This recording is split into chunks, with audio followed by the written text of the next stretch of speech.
Hey, Nissan. Yeah.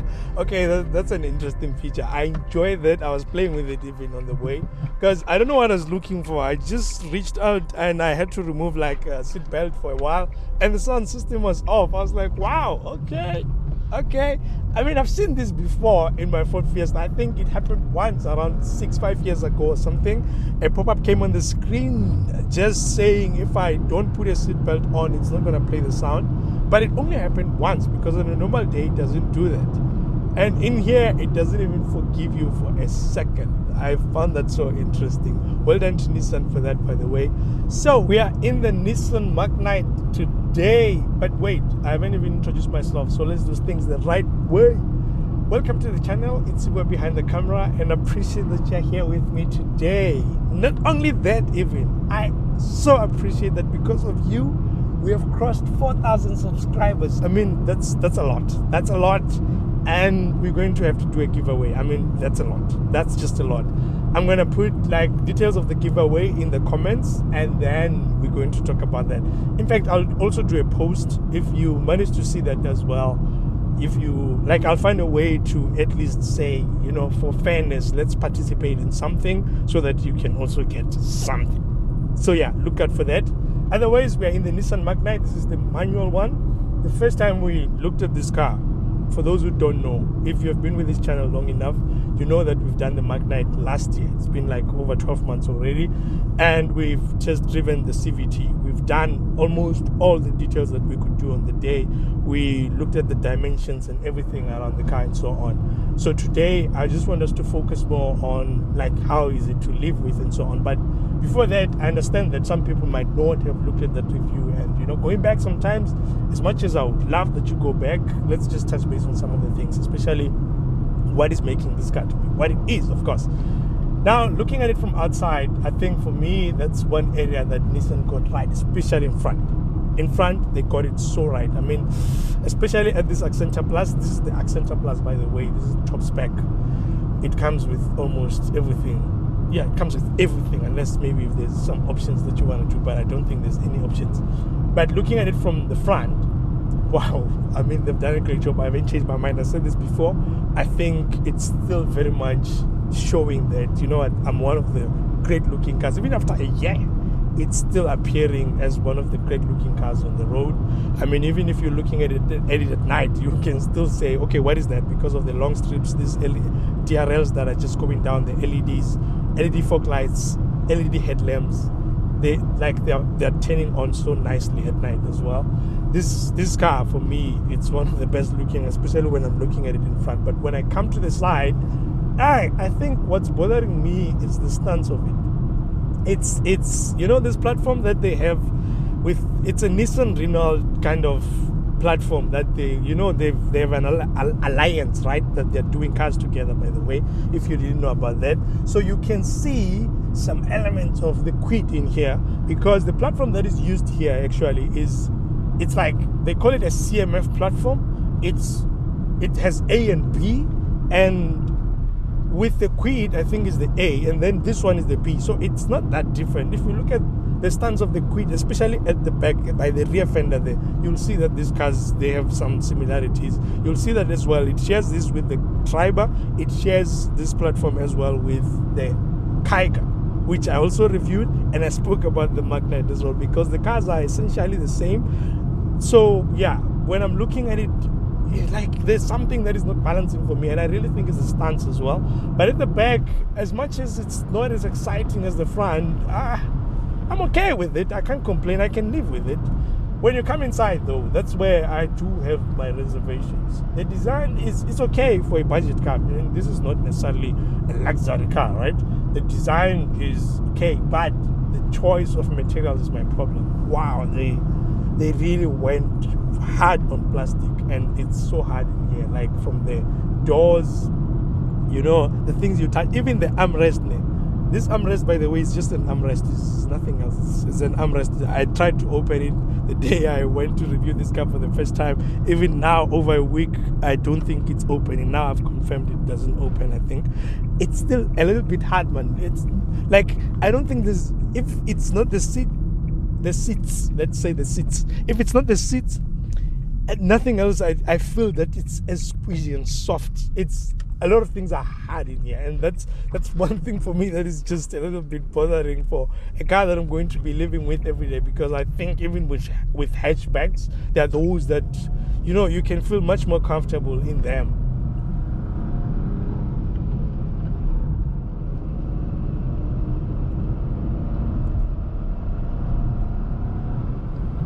But it has some stuff up its sleeves. Don't think it's over for it. It has some stuff, because when I'm looking at this segment, this car is in a segment that is highly contested currently. It has a lot of cars. Just to mention a few, when I'm looking at Kia, is the Sonet. I'm going to Toyota, you'll get the Urban Cruiser, you'll get the Suzuki Vitara Brezza as well. You get the Tiggo 4 Pro at Chery. You get Renault Kaiga as well, which as well they share a lot with this car, and it's priced as well just between, right, because it's priced at around 287 all the way to 342, somewhere there. So if I'm looking at the price point, they are just contesting the price point depending on what you get and what you love, the service that you get as well from each dealership and so on. It's not that much different in terms of pricing in this segment. So when I'm looking at it though, the spec level in here for the segment, the spec level, I think it tops that, because it has much more compared to the segment at the price point, especially because this one is the manual version of the top spec, of course, so it has everything. You get keyless entry, you know, when you come inside, there's digital clusters, there's digital screen here with Android and what is the other one from Apple? CarPlay. That is wireless. I just want to focus on the wireless part, because it's not everyone who's doing that. As much as it's a little bit, you know, it cuts sometimes, but it does the job. Even if you don't have any cable in this car, you're going to function well with your phone, because it has wireless charging as well. That works so well. You can turn it off here as well. You don't even need to go into the screen to turn it off. You know, you have auto aircon as well. So those are the kind of things that for me, I think when I'm bringing them together and then I look at the screen, I see that it has a 360 view. I haven't seen any car in this segment that has this 360 degree view, right? I haven't seen that. So that's why I think it's recovering, because this car as well, it's not like it's meant to be a luxury car, but it offers things that even much more expensive cars do not necessarily have. So that's why I'm saying it does have a way of coming back. And yeah, let me breathe first as we're passing this Polo, then we will talk further.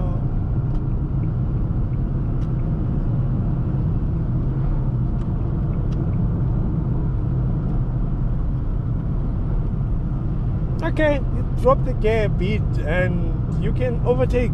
As much as you can feel that it's not the most powerful, but you don't necessarily panic as you're passing other cars and so on. The turbo just kicks in, because like you can control this with the manual, which brings us to the point that we spoke about earlier, that I reviewed the Magnite before. That was a CVT.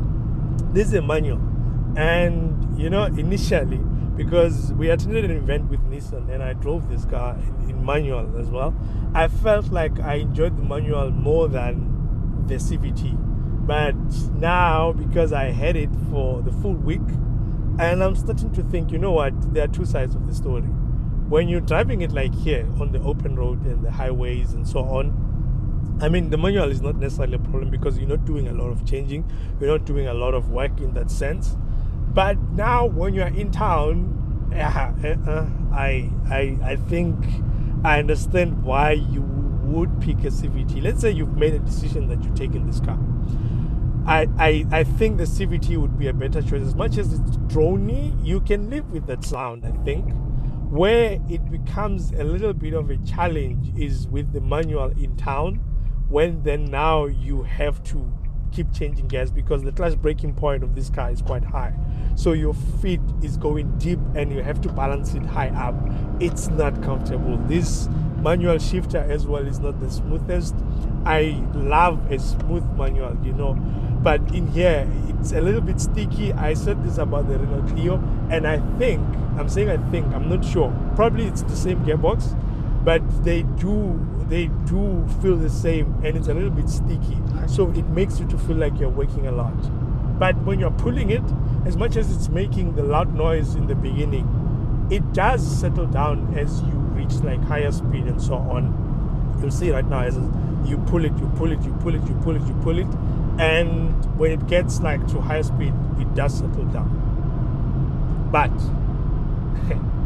it can settle down like the engine. You can see that at around 120 and so.